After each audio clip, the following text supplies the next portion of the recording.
öncelikle biz Hüdapar olarak çeşitli kez dile getirdik. Seçim döneminde de çok aktif olarak bir proje ortaya koyduk. Şehrin bu önemli sorunuyla ilgili olarak. Nedir bu sorun? Trafik sorunu.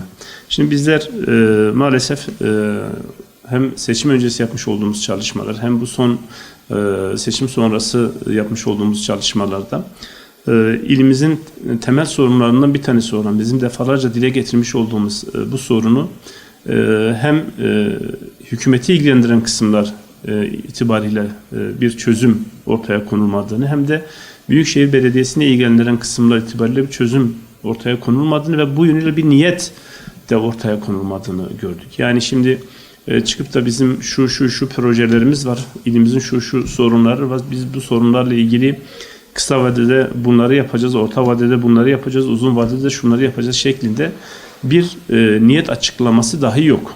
Yani çok vahim bir durum. Belediyecilik anlamında çok vahim bir durum. Şehre ilgisiz kalmak anlamında çok vahim bir durum. Milletvekillerinin gerek HDP olsun, gerek AK Parti cenahında olsun, bu milletvekillerinin bu şehrin sorunlarına sessiz kalması hakikaten şehir açısından çok vahim, vahamet arz eden bir durumdur. Dolayısıyla bugün trafik sorunundan gidecek olursak Van trafiğinin umudu yıllardır çevre yoluna bağlanmış durumda. Yani dikkatler çevre yoluna çekiliyor ama şehir içindeki trafik görmezden geliniyor ve işte çevre yolu yapılmadı, trafik bundan dolayı. Arkadaşlar size çok çarpıcı bir şey söyleyeyim. Çevre yolunun Van'ın trafiğine çözümü yalnızca %10'dur. Yani bugün çevre yolu %100 tamamlanmış olursa bizim trafik sorunumuzun yalnızca %10'u çözülecek. Yani çevre yolu öyle Van açısından hayat memat meselesi bir durum değil, trafik açısından diyorum ben. Hani çevre yolu yapılır, şehir taşınır, farklı kurumlar oraya taşınır, o ayrı.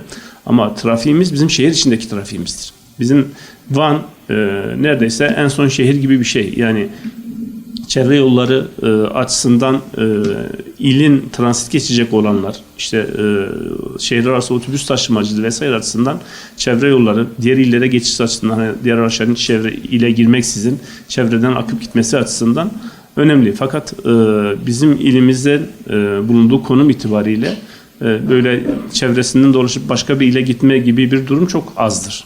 Dolayısıyla gelen sabit kalıyor. Edremit'ten Van'a gelenler çevre yolunu kullanma durumunda değiller. Merkez burada olması hesabıyla yine İpek yolu kullanılacaktır. Yine mevcut yollar kullanılacaktır. Ve işte Erciş tarafından, Tuşba tarafından gelenler yine çevre yolunu kullanmayacaklardır. Yine şehrin merkezine gelecektir. Yine İpek yolunu kullanacaktır. Yine İskele Caddesi'ni, yine Maraş Caddesi'ni, Sıke Caddesi'ni kullanacaklardır. Dolayısıyla bizim sorunumuz çevre yoluyla ilgili onun yerine getirilmesiyle ilgili bir sorun değil. Bunun halkımızın bilmesi gerekiyor. Biz bu çevre yoluyla ilgili olarak geçen Ulaştırma Bakanlığı bir söz verdi. Dedi ki biz işte 2025 planlaması içerisinde bu çevre yolunu tamamlayacağız dediler. Fakat biz gerek karayollarıyla yapmış olduğumuz görüşmelerde bu sorunla ilgili neler yapıldı diye, gerekse de yapılan açıklamaların ayrıntılarına baktığımızda şimdi bizim çevre yolu 3 aşamalı bir çevre yoludur. Malumunuz olduğu üzere. Bir Edremit etabı var. İşte Bostaniçi tarafına denk gelen İpek yolu etabı var. Bir Tuşba tarafına denk gelen Özak yolu tarafına düşen tarafı var. Şu anda Van için verilen söz sadece Edremit kısmı zaten hiç yapılmıyor. Yani Edremit'ten İpek yoluna kadar olan kısımda bir çevre yolu ile ilgili karayollarıyla yapmış olduğumuz görüşmelerde zaten önümüzdeki süreç içerisinde herhangi bir programlanma dahi yok. Yani yapma ile ilgili biz bunu açacağız, bu yolu açacağız bir programları dahi yok. Geriye kalıyor iki kısım, işte İpek yolu kısmı ve Özap tarafındaki kısım, Tuşba'ya doğru devam eden kısım. Buralarda da kısmi açılışlar yapılacak ve Van üzerinden bir tane bu Edremit yolu üzerinden bağlantı yolu sağlanacak. Bir de Özap tarafından bir bağlantı yolu sağlanacak. Ve millete biz çevre yolunu açtık diye bir yerde hava atacaklar. Ama maalesef çevre yolu aslında açılmamış olacak ve yapılacak olan onca masraf da, yani çevre yolu bütün olarak açılmadığı için maalesef şehrimize hiçbir katkı sağlamayacak. Yani Edremit'ten gelen bir insan zaten İpek yolunun oraya bu kırışlar inşaat var. Oradan bir bağlantı yoluyla verecekler. Oraya kadar bir gelen bir insan bir de gidip de çevre yolunu dolaşıp tekrardan şehre gireyim demez. Yani ne olur? Belli sadece araçlar o yolu kullanabileceklerdir. Ve işte ÖZAP tarafından, Eriş'ten gelen taraflar ÖZAP yolu üzerinden bir bağlantıyı tercih etmeyeceklerdir. Belli araçlar dışında özel kullanımla ilgili, insanların günlük hayatındaki trafik kullanımıyla ilgili. Dolayısıyla şu anda bizim derdimize deva olacak bir durum söz konusu değildir. Dolayısıyla bizim dikkatleri şehir içine çekmemiz lazım. Şehir içindeki trafikle ilgili olarak çok ciddi olarak düşünmemiz gerekiyor. Şimdi karayolları kısmı, özellikle bizim İpek yolu üzerindeki malumunuz trafik karayollarını ilgilendiren bir trafiktir. Biz bunu karayollarıyla görüştük. Yani sorunlarımızı neler oldu?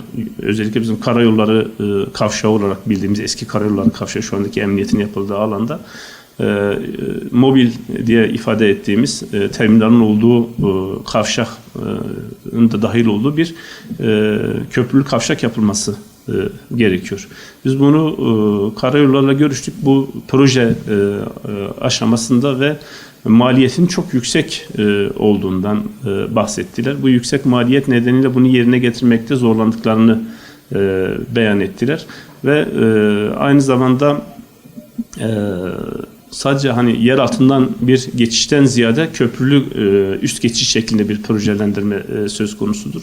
Bunu da işte görselliği açısından, imar açısından, şehircilik açısından planlamaları yapılmakta ama şu anda en temel sorun bunun bütçeleştirilmesi meselesi. Yani buna bir ödenek ayrılması meselesi. Bunun yanında işte İpek yolu üzerinde yine bizim birkaç farklı noktada trafiğin kilitlenmekte olduğu, örneğin Şabaniye Caddesi'nin olduğu kesimde. Buralarda da yine köprülü alt geçit yapılması noktasında projelendirmeler yapılmış. Fakat maalesef genel merkez düzeyinde Van sahipsiz kaldığı için buradan giden projeler sadece proje olarak kalıyor. Yani bizim burada birçok mühendisle yapmış olduğumuz görüşmelerde Van'da İpek yolu üzerinde özellikle trafik ışıklarının bulunduğu alanda trafiği ışıklandırmasız bir şekilde ya transit geçitleri, ya alt geçitler ya üst geçitler şeklinde projeler üretilip Karayolları Genel Müdürlüğü'ne, Ulaştırma Bakanlığı'na gönderilmiş. Fakat bizim Van ilinde maalesef bu noktada bürokratlarımız olmadığından, milletvekillerimiz bunun takibini yapmadığında, bu konuda yeteri kadar baskı yapılmadığından giden proje orada maalesef öylece kalıyor. Dolayısıyla hani hep diyoruz ya sahipsiz bir kent. Bunların üzerinde bir baskı yapacak bir irade olmadığından dolayı sadece buradaki çalışan memurların, işi mühendislerin projelendirip oraya göndermesi, tamamsız proje yaptınız hadi ben de onayladım durumu söz konusu değil. Bu konuda kim baskınsa ödenekler oraya gidiyor. Dolayısıyla Karadeniz, işte İç Anadolu, Batı ödenekler daha çok oralarda akmakta. Bunun sebebi de işte oraların hem bürokrasinin çok daha güçlü olması hem de milletvekillerinin bu konuda aktif bir şekilde bakanlık üzerinde bir baskı oluşturmasıdır. Maalesef Van'ımızın böyle bir şansı yok. Milletvekillerimiz bu konuda çok pasif bir durumdadırlar. Yani Bitlis'e baktığınızda mesela çevre yolunun da çevre yolu yapıldı mesela. Yani Van'da biz bir çevre yolunun yapılmasından bahsederken ona bir çevre yolu yapıldılar. Yetmedi çevre yolunu da çevre yolunu yaptılar. Yani sahipsizlikten kaynaklı bir durum bu. Onu bahsetmek istiyorum. Haliyle bizim burada bu bürokrasi üzerinde baskı yapacak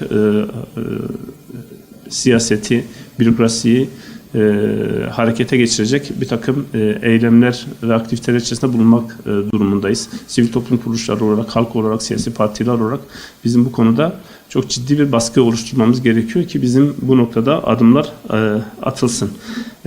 Yine belediye ile ilgili olarak malumunuz bizim şehir içi trafiğimizde belediye büyükşehir ilgilendiriyor. Ve belediye kurumu, büyükşehir belediye başkanları işe başladığından bu yana şehirle ilgili maalesef biz belki gelecek basın açıklamamızda bu konuyla ilgili ayrı bir açacağız, konu başlığı oluşturacağız ama hani trafikle ilgili kısımla ilgili hiçbir adım atmadıklarını görüyoruz.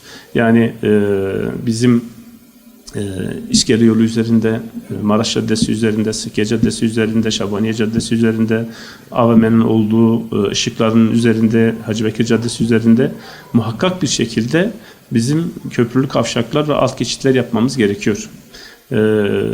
Bunu yapacak kurum da Büyükşehir Belediyesi'dir. Ve Büyükşehir Belediyesi'nin muazzam bir bütçesi var. Ve bu bütçeyle çok rahat her yıl birkaç tane alt geçit, köprülü kavşaklar yapılabilir. Bu zor bir iş değildir. Sadece gelen ödeneklerle bunlar halledilebilecek işlerdir. Ama maalesef sahipsiz kalmış olmanın bir diğer yönü de belediyedir. Belediye aslında kimdir? Şehrin sorunlarına sahip çıkan temel kurumdur. Şehre temel hizmetleri getirmekle mükellef olan kurumdur. Halka hesap veren, birinci elden halka hesap veren kurumdur. Ancak maalesef bu konuda herhangi bir irade açıklaması dahi yok. Yani ben ille ilgili şu sorunu meydana çözeceğim şeklinde, trafikle ilgili burada bu sorunum var, bunu ben çözeceğim, çözüm şeyim de budur. Kesinlikle sanki Van'da yaşamıyorlar. Van'ın sorunlarından bir haberler ve bu konuda da çok ketum davranıyorlar. Hiçbir şey olmamış gibi davranıyorlar. Burada bizim şikayet edeceğimiz temel kurum halktır. Görevini yerine getirmeyen görevini yerine getirmeyen belediyeleri bizim şikayet edeceğimiz temel kurum halktır. Halkımızın eğer hakikaten nereye gidersek, nereye dokunursak şehrin sorunlarıyla ilgili olarak insanlardan şikayet alıyoruz. Çok ciddi problemler olduğunu söylüyorlar ama iş seçime geldiğinde maalesef siyasi bir takım etkenlerle oy kullanılıyor. Bizim artık sandıkta hizmet üretmeyen, şehrimize bir şey katmayan yöneticileri, siyasetçileri, belediye başkan adaylarını sandıkta cezalandırmamız gerekiyor. Bu noktada ya ciddi olarak bu sorunu eğileceğiz, sorumluluk alacağız, cezalandıracağız veyahut da şehrimiz bu şekilde büyüyen bir köy olmaya devam edecektir. Bu konuda yapılması gerekenler öncelikle budur. Çünkü hesap vermeyeceğini, ne olursa olsun seçileceğini bilen bir belediye başkanı işte seçildi mi bu şekilde halka, millete, şehre maalesef hiçbir şey vermiyorlar. Bizim çözüm önerileri olarak daha önce defalarca dile getirdik, yine söyleyelim. İskele Caddesi'nde 2 tane alt geçit yapılması zorunludur. Sıkya Caddesi üzerinde yine 2 tane alt geçit yapılması zorunludur. Maraş Caddesi'nde ve çok acil olarak Van AVM'nin olduğu ışıklarda köprülü kavşakların ve alt geçitlerin yapılması zorunludur. Bunu muhakkak bir şekilde ortaya koymamız lazım. Çözüm olarak çözmemiz lazım. Artı 5 yolda da bizim daha önce seçim döneminde de projelendirdiğimiz ve millete açıkladığımız bir beyanatımız vardı. Yayalaştırma projesi, işte 5 yolla Taksim modeli demiştik biz o zaman. Yer altından akacak şekilde bir trafik düzenlemesi, üstte yayalaştırma ve hazır bir şekilde duruyor. Yani şu çok ufak dokunuşlarla biz yeraltı çarşısını bir alt geçite dönüştürebiliriz. Yeter ki bunun için bir irade söz konusu olsun. Esnafı da mağdur etmeyecek bir şekilde bizim çözüm önerilerimiz vardır. Yine katlı otoparklar yapılması lazım. Gelişi güzel maalesef şehrimiz otopark haline dönüştürülmüş. Bütün caddelerimiz, bütün sokaklarımız ışıkların dibine kadar insanlar park ediyorlar.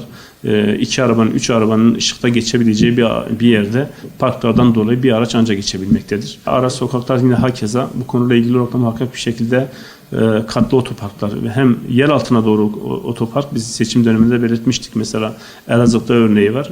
Gittiğinizde -3, -4'e kadar yer altında otoparklar var. Yani yer altına doğru park ediyorsunuz veya işte aynı şekilde yer üstüne doğru. Bizim Van'da da bunu yapmamız lazım. Park sorununu bu şekilde çözmemiz lazım. Ve arabaların mümkün olduğunca şehir içerisinde 5 yola gelme ihtiyacını ortadan kaldıracak da bir şehirleşme planı da oluşturmamız lazım. 3 tane merkez ilçemiz var. Bu 3 ilçemizin de maalesef bir çarşısı yok. Yani insana ihtiyaçlarını giderebilmek için halen işte çarşı merkezine gelmesi gerekiyor. Bizim aslında bu çarşı merkezi ifadesini de kaldırmamız lazım. Yani çünkü eğer gerçekten büyük şehirseniz Tuşba'da sizin ayrı bir şehrinizin olması lazım. Yani İpek Yolu zaten çarşı merkezi, Edremit yine hakeza. Orada yaşayan insanların özel bir sebep olmadıkça işte buralara gelme ihtiyacını ortadan kaldırmak gerekiyor. Bunlarla ilgili şehir planlamasının yapılması lazım. Hem çevre ve şehircilik açısından hem belediye açısından bunların yapılması lazım. Yani birbirine geçen girift bir problem aslında bu. Tek başına işte şunu kaldırın ama hani kısa vade, orta vade, uzun vade diyorum ya. Yani kısa vadede bu alt geçitler, üst geçitler nefes aldıracaktır. Ama uzun vadede şehrin merkezinin farklı noktalara taşınması gerekiyor ki bizim gerçek anlamda bir büyük şehir, gelişmiş bir şehir görüntüsü verebilelim. Bugün Diyarbakır'a gittiğimizde bunu görüyoruz. Antep'e gittiğimizde bunu görüyoruz. Urfa'ya gittiğimizde bunu görüyoruz. Mardin'e gittiğimizde bunu görüyoruz. Ama maalesef bizim Van'ımız aynı köy merkezi gibi bir yere toplanmışız. İşte yavaş yavaş dışarıya doğru bir yapılanma, içeriden dışarı doğru. Diğer yerlerde bir şehircilik anlayışı yok. Bizim bunları ciddi bir belediyecilik anlayışıyla, çevre şehircilik anlayışıyla çözmemiz gerekiyor.